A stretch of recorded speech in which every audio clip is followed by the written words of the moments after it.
C'est l'histoire de cette femme qui n'avait peur de rien. Des araignées? Non. Des cobras? Non plus. Du vertige? Des maisons hantées? Nada. Elle n'avait peur de rien. À tel point qu'à un moment donné, il y a un inconnu qui l'a abordée dans la rue, qui l'a fait monter dans sa camionnette et qui était sur le point de la violer sur la table d'un bar.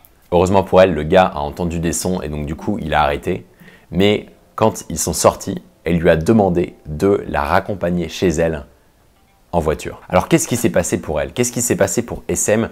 Et qu'est-ce que ça peut nous apprendre sur la façon dont on peut gérer notre propre panique interne?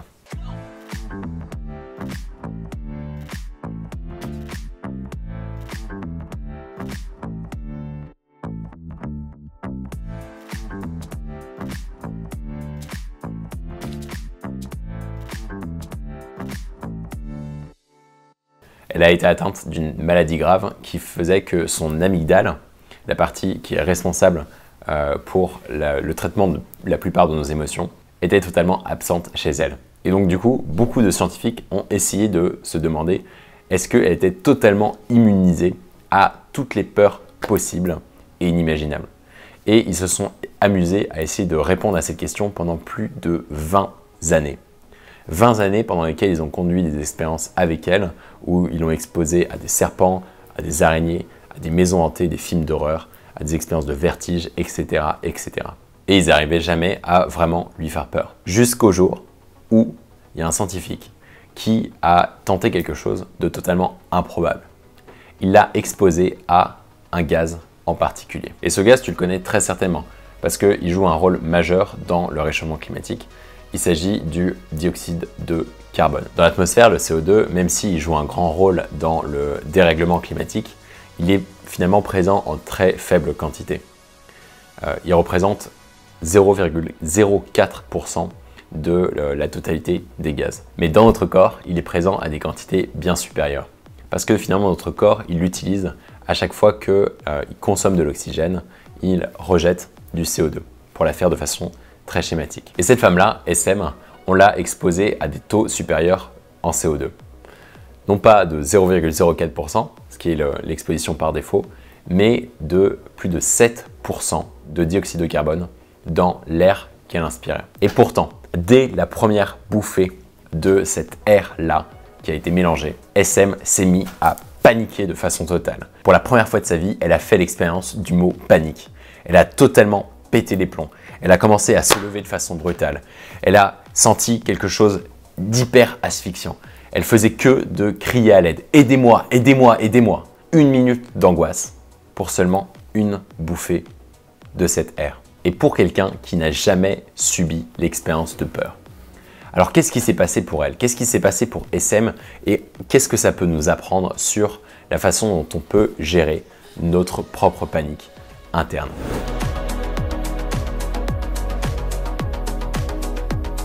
Pour bien comprendre, essayons de voir ce qui se passe quand toi, tu essayes de bloquer ta respiration, quand tu fais de l'apnée. La plupart des gens, quand tu leur demandes, ont l'impression que quand tu bloques ta respiration, tu diminues tes réserves d'oxygène de plus en plus, à tel point qu'à un moment donné, ça déclenche en toi un sentiment d'asphyxie. Et que du coup, tu ne peux plus faire autrement que de respirer à nouveau. Et pourtant, en fait, il ne se passe pas exactement cette chose-là. Pour savoir si ton corps il manque d'air, ton corps il mesure la concentration en CO2.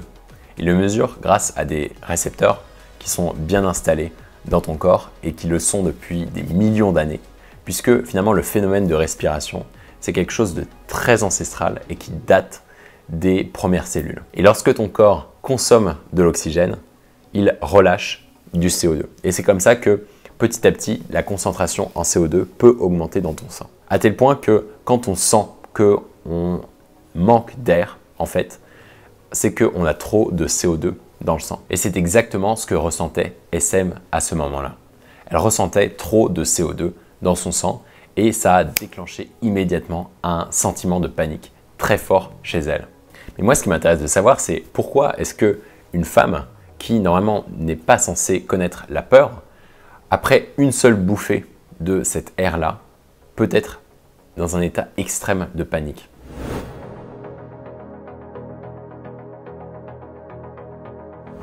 Bah ça montre une chose.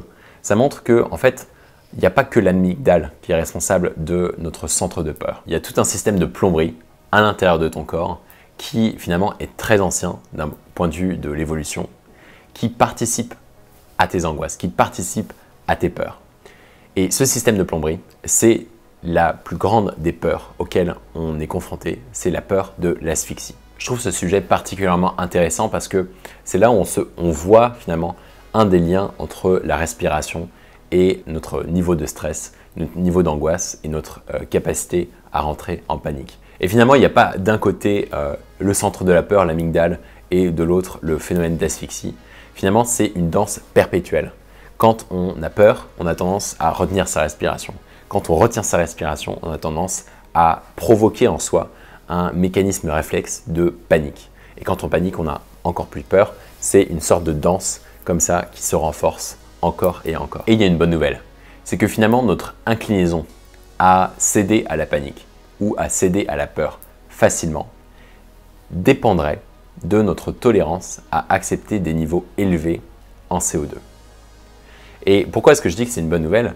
C'est parce que cette tolérance au CO2 là, c'est quelque chose qu'on peut travailler. On peut augmenter la limite au bout de laquelle notre corps dit là il y a trop de CO2, je suis en panique, je suis en panique.